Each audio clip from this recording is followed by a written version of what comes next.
Try this again. So Senate Bill 19 would create a portion of United States Highway 77 as a Corporal Allen E. Oatney and SB4 Gene A. Myers Memorial Highway. The highway would go from the western city limits of Blue Rapids, then west to the eastern city limits of Waterville and Marshall County. That portion that used to be Perry Parkway is also being renamed in that bill. And then moving on to Senate Bill 26, that would create or designate a portion of K7 from K7 and K10, the junction in Johnson County, then south on K7 to the junction of K7 West Santa Fe Street as the Senator Bud Burke Memorial Highway. Both highways have to, or, the Secretary of Transportation will not place signs for those highways unless receiving 150% of the cost to cover sign placement and future maintenance.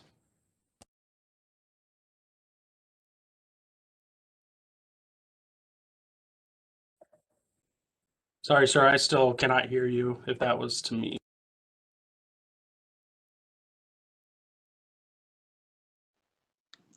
Are there questions for the reviser? See none, thank you. Representative Hogerson. Mr. Chairman, I'm in committee, since there may have been some misunderstandings about it. I am taking Senate Bill 26 and I'm amending Senate Bill 19 into that. So the motion is to move Senate Bill 19 into Senate Bill 26.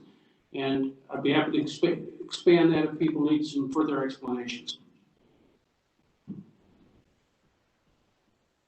Does anyone have any questions for the maker of the motion?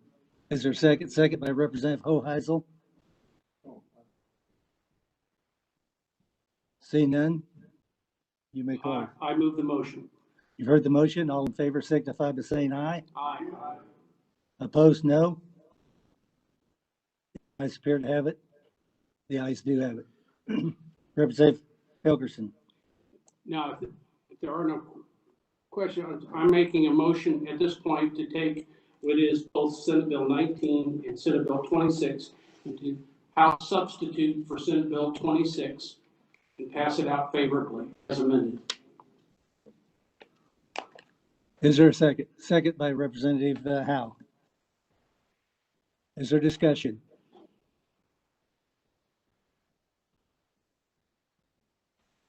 Seeing none, you may close. Move the adoption of the substitute SB 26. You've heard the motion. All in favor signify by saying aye. Aye. Opposed, no. The ayes appear to have it. The ayes do have it. And just so there wasn't any confusion, when I made the motion, Senate Bill 26 substitute as amended. I assume that everybody understood that.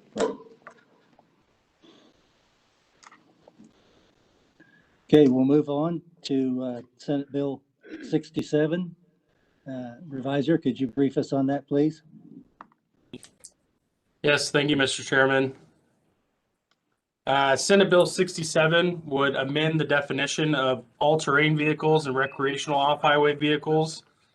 Those definitions would increase the width of all-terrain vehicles to 55 inches from 50 inches. And the new definition will measure that width from the outside of one tire rim to the outside of the other tire rim. Additionally, recreational off-highway vehicles would be increased to allow for vehicles width up to 75 inches and increase the drive weight of those vehicles to 3,500 pounds, 3,500 pounds. And I'd answer any questions the committee has. Are there any questions for the reviser?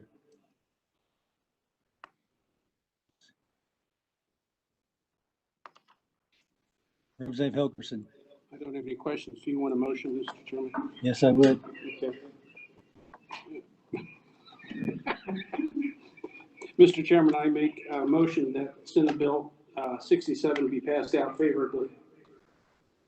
Is there a second? Second by Representative Sywert. Is there discussion?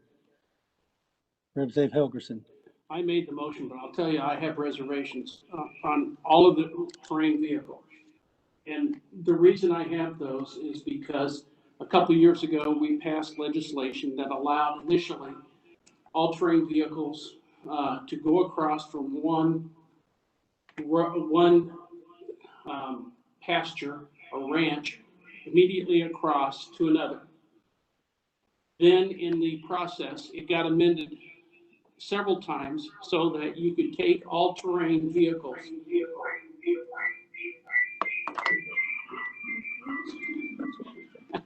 You thought you heard enough of me this morning.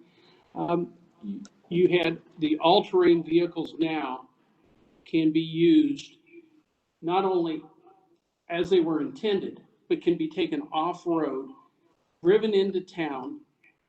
Not only can they be driven into town, we have teenagers that are driving it.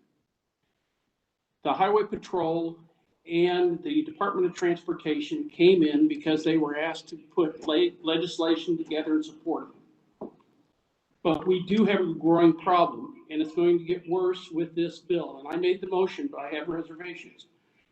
In a 2-year time frame, our state library tracked that we had, I think it was 12 deaths on Kansas highways due to all-terrain vehicles since we passed that legislation.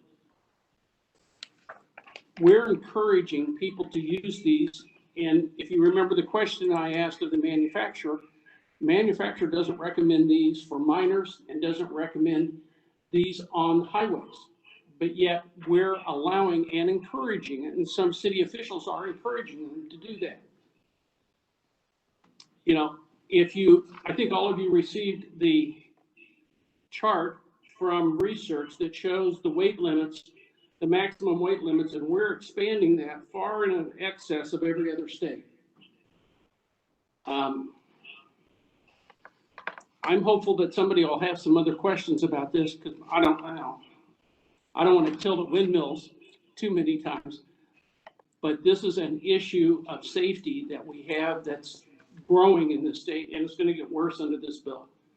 But I also know you can't stop it, because out in the rural areas of Kansas, this is a way of life right now, just like the horses were. And how we deal with the safety, I don't know. And if somebody has some suggestions, you know, I even thought about a warning label, but no one's going to look at the warning labels. So you heard my motion. I'll be happy to stand for any questions. Representative Delperdang. Thank you, Mr. Chairman. And I do have either a question or comment on that, but as far as driving the ATMs and vehicles into towns, that would be per individual town ordinance. Specifically Kansas Statute 8:15-100 that regulates that. But same token, they are allowed for use for farm usage. And I guess I would counter that with, how old does a farm child need to be to drive a 10,000-pound vehicle at 70 miles per hour down the highway? I'm 14. So it's not much different from this. So thank you.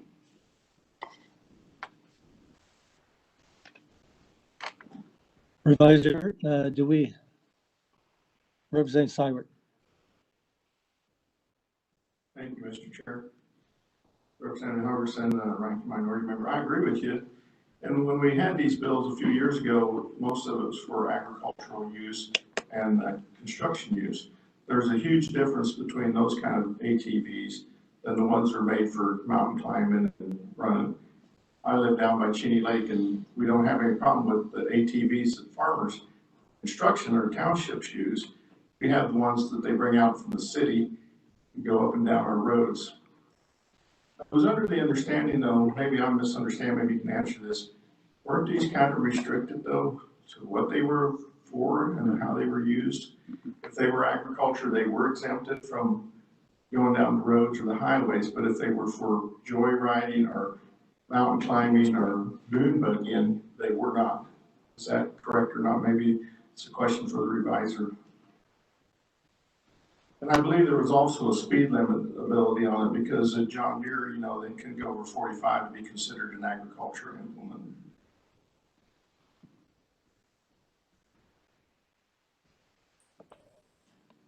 Further questions or comments? This question for Chris, the revisor. If he can hear. Is there not a difference between the agriculture use and the And, like I said, anybody you enjoy riding once. Yes, thank you, Mr. Chairman. Chris Wagner from the Revisor's Office. The restrictions, so they are allowed if authorized by a city, but additionally, the restrictions on what you're referring to for agricultural purposes. So it says persons engaged in agricultural purposes may operate an ATV on a federal highway or state highway, but there are conditions. One, they must be a licensed driver and operating within that operator's license. Must have a 65 mile per hour or less speed limit. They must drive to the nearest right side of the roadway as practical, except when making a left turn. And again, the purpose must be for agricultural purposes. So you're right in that there are some restrictions on that. Hopefully that should answer some of your concerns, because I agree with you on the same concerns. 65 is kind of fast for ag, you know. Thank you, Mr. Chair. Supervisor Wagner, do we have an amendment on this one? Yes, sir. I wasn't sure who was going to be bringing that amendment, but it was sent out earlier to the committee. Wasn't it Nick? I'll find it.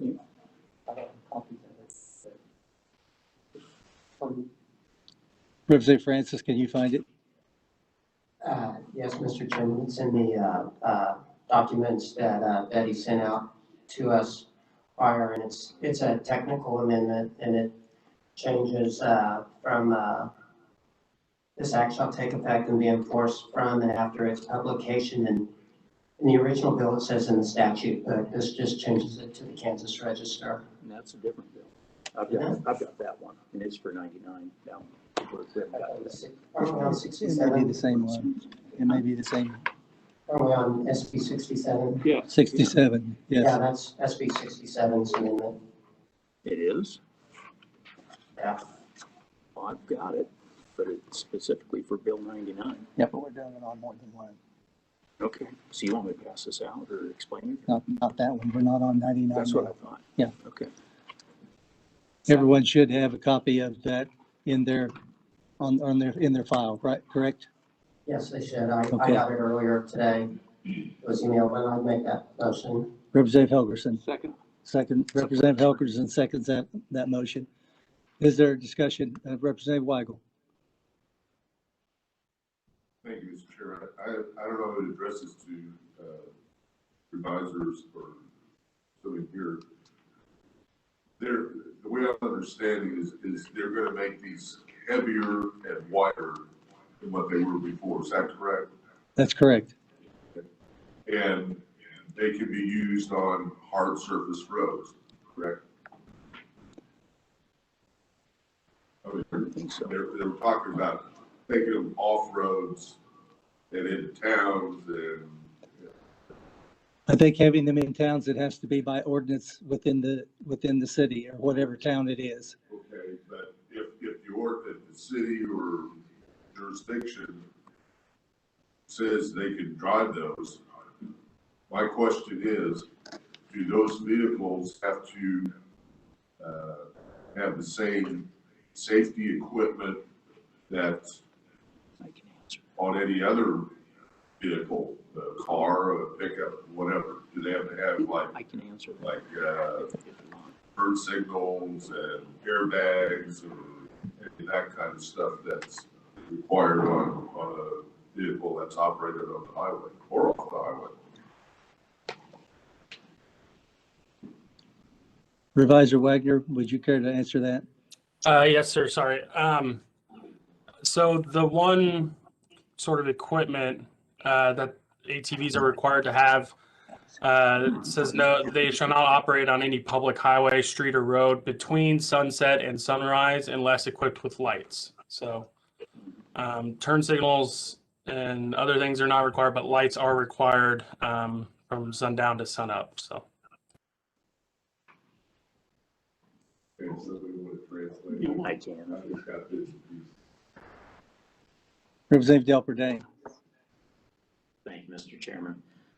First off, I will bring up that the statute that the reviser was reading from, which specifically gets into if you're riding one of these ATVs after hours, after sunset, between sunset and sunrise, it requires it to have headlights, taillights, similar to what you have on a motorcycle, not necessarily blinkers. But that would be for statute 8:15-100, and if you notice the bill he's got up, that is a whole different statute altogether. So it's different from what we're working on this one. This is pertaining to the dimensions of it for sales and so forth. Does that help? Okay. Or I can dive in more if you want me to, but. Okay, thank you. Okay.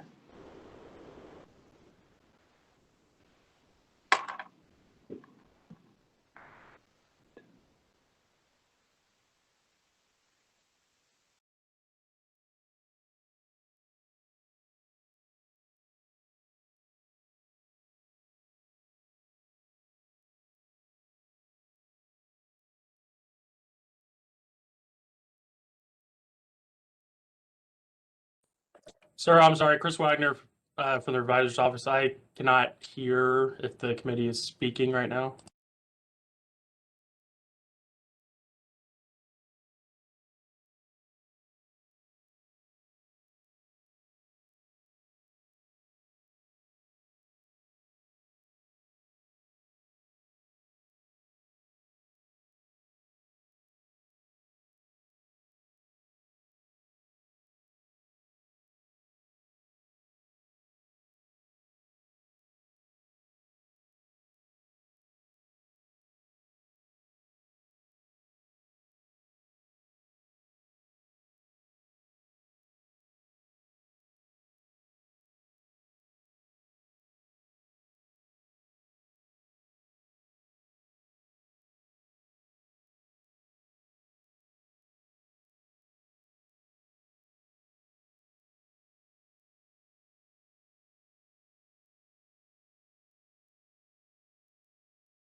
Hi, this is Robin Crumpton in IT. For those of us on WebEx, it appears that we are having some technical difficulties in the room, and it looks like Alan may be trying to fix those now.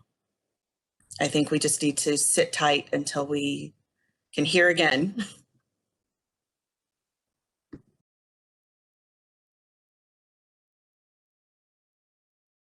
Yeah, I've unmuted it. Do I need to turn my volume up though? So we're not hearing them through the speakers either, is that right? Yeah. Okay. So I'll have to. Yeah. I was doing it this morning. Can you hear me now, Chris? Yes, sir. Okay, thank you. I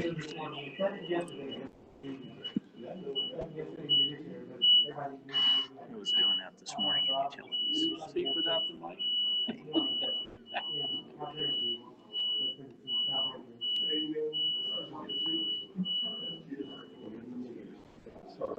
No problem. Thank you.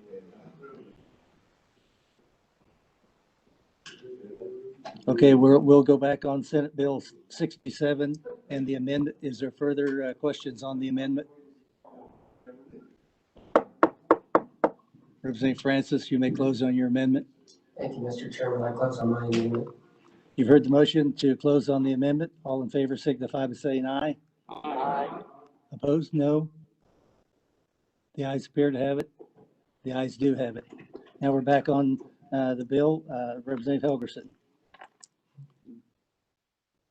Mr. Chairman, I move that we pass out Senate Bill 67 as amended favorably for passage.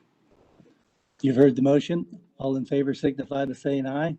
Aye. Opposed, no. The ayes appear to have it. The ayes do have it. Motion is passed. Supervisor Wagner, we're going to go to the license plate bills. Which one would you prefer to have, which one into which one?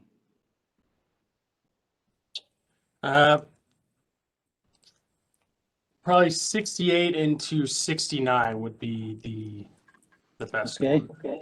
And would you brief us on those two, please? Yes, sir. Thank you, Mr. Chairman. Senate Bill 68 would add a new fee onto firefighter distinctive license plates, which are a current license plate available for purchase. The fee would be $10, and that $10 fee would go, it's an annual fee, and that would go into a new fund, the firefighter training fund that would be used for financial support related to honoring Kansas firefighters, training Kansas firefighters, or any general use that supports Kansas firefighters. And then Senate Bill 69 would create a new distinctive license plate, kind of a standard distinctive license plate called the Love Chloe Foundation license plate. The foundation would set a royalty fee somewhere between 25 to 100. And they would be, those payments would similarly go into a royalty fund and get paid out monthly to that foundation. And I'd be happy to answer any questions the committee has. Are there questions for the revisor? Representative Howe. Thank you, Mr. Chairman. On the new fee for the firefighter license plate, is that mandatory fee upon renewal, or is it optional? It is, it's an annual fee then. Was that your question? Yeah, mandatory. Yes. Any further questions? Representative Helgerson. Mr. Chairman, I move that we amend Senate Bill 69 with the contents of Senate Bill 68. Okay, is there a second? Second by Representative Francis. Any discussion on that? Seeing none, you may close. I close. You've heard the motion to amend the contents of Senate Bill 68 into Senate Bill 69. All those in favor signify by saying aye. Aye. Aye. Opposed, no. The ayes appear to have it. The ayes do have it. Representative Helgerson. I make the motion then that we pass out Senate Bill 69 favorable for passage, and that's substitute Senate Bill 69 favorable for passage as amended. Representative, seconded by Representative Hoheisel. Does anyone have any questions or comments? Seeing none, Representative Helgerson, you may close. I close. You've heard the motion by Representative Helgerson to pass substitute for Senate Bill 69 favorably. All in favor signify by saying aye. Aye. Opposed, no. The ayes appear to have it. The ayes do have it. I'd like to move on to Senate Bill 95. Revisor Wagner, would you brief us on that, please? Yes, sir. Senate Bill 95 would exempt motor vehicle odometer reading recording requirements when such recording requirements are exempted by federal law. So certain vehicles are exempted right now from that recording requirement, including vehicles that are 10 model years or older. And this would just change that to exempt those vehicles if they're exempted under federal law. And the effective date for this bill would be January 1 of 2022. And then I also have a small technical amendment I'd like to bring if now would be the appropriate time for that. That would be fine. Okay, the committee should have received this earlier from Betty, but I will share my screen now just in case. And then I'll explain it. It's, like I said, it's just a small technical amendment. Since we are amending this paragraph, we kind of like to try and break up these long walls of text if we can. So that's what the amendment would do. Just create subparagraphs in this paragraph already. And I'd be happy to answer any questions the committee has on the bill or the amendment. Are there any questions? Representative Helgerson. Mr. Chairman, I move technical amendment. Second by Representative Francis. Is there any discussion? Hearing none. Representative Helgerson, you may close. Close. You've heard the motion by Representative Helgerson for a technical amendment. All those in favor signify by saying aye. Aye. Opposed, nay. The ayes appear to have it. The ayes do have it. We're back on the bill as amended. Representative Helgerson. Mr. Chairman, I move that we pass out Senate Bill 95 as amended, favorable for passage. Second by Representative Francis. Is there any discussion? Hearing none. Representative, you may close. I close. You heard the motion by Representative Helgerson to pass Senate Bill 99 as amended. All in favor signify by 95. I'm sorry. Senate Bill 95. All in favor signify by saying aye. Aye. Opposed, no. The ayes appear to have it. The ayes do have it. Now we'll go to Senate Bill 99. Revisor Wagner. Yes, thank you, Mr. Chairman. Senate Bill 99 would increase the bond amount required for licensed new and used vehicle dealers. Under current law, they're required to keep a surety bond in a form and amount as the Director of Vehicles requires. That bond amount is $30,000 currently. This bill would change that amount to $50,000. And I'd be happy to answer any questions. Are there any questions for the revisor? Seeing none, I believe there's an amendment being passed out. I'm going to wait till it's handed out and then I will proceed.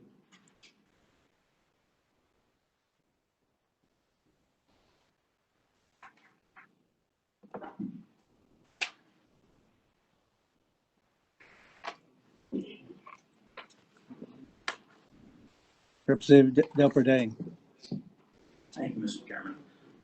If you were here in the committee room, it's passed out, otherwise it was sent out, but I do have an amendment. Would you like me to explain? Would you explain your amendment? Sure.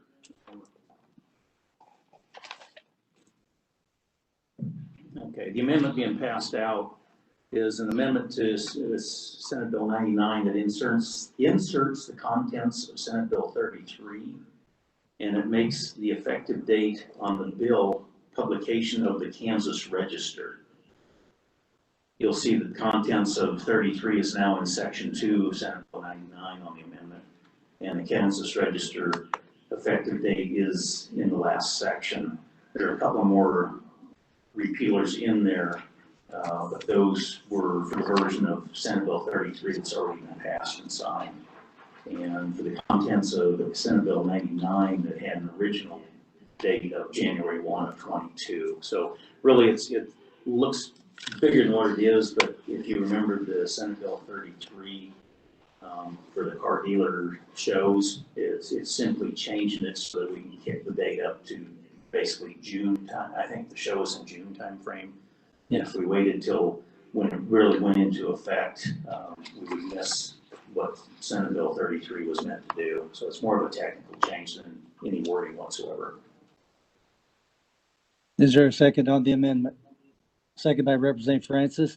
Are there questions? Are there questions for the maker of the amendment, or is there questions for the revisor? Either one. Seeing none. Representative Delperdang, you may close. I close. Heard the motion by Representative Delperdang to amend Senate Bill 99 with the contents of Senate Bill 33. All in favor signify by saying aye. Aye. Opposed, nay. The ayes appear to have it. The ayes do have it. We're back on the bill, Senate Bill 99 as amended. Mr. Chairman, if I may. Yes, Uh, please. This would be a good candidate for a substitute bill if the committee would be amenable to that. I'd just like to add that. Thank you. Okay. Representative Helgerson. Mr. Chairman, I move that the committee pass out House substitute for Senate Bill 99, favorable as amended. Is there a second? Second by Representative Ballard. Is there discussion? Questions? Seeing none, Representative, you may close.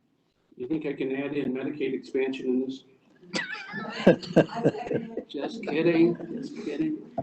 I move the passage of the substitute bill. You've heard the motion, all to pass House substitute for Senate Bill 99 favorably. All in favor signify by saying aye. Aye. Opposed, nay. The ayes appear to have it. The ayes do have it.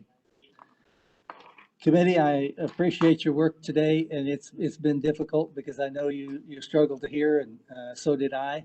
But I appreciate your indulgence. We do have a meeting tomorrow, and we will be hearing Senate Bill 127 and Senate Bill 167, and we have a presentation by the county treasurers.